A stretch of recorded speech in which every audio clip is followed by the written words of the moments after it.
Here's a cool little portable stove you can make with things you probably already have sitting around your house. First, you'll need a couple of cans of soda. Make sure there's no bumps or dents in the bottom. You'll also need some fine sandpaper, a utility knife blade, a thumbtack, a coat hanger, some fiberglass, and a bottle of heat. Use the sandpaper to remove the paint off the bottom couple of inches of both cans. Open the first can and pour out the contents.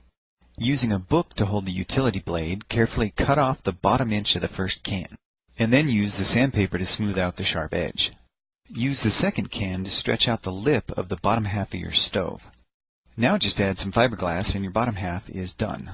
Make the top of your stove the exact same way. Before assembling the two pieces, you'll need to use the thumbtack to create a fill hole in the top half.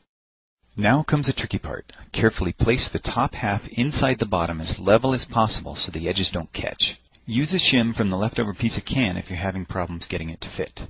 Once you have it lined up, squeeze it together as tightly as you can get it. Finally, use the thumbtack to create the fuel jets. Create a bunch of them evenly spaced around the top of your stove.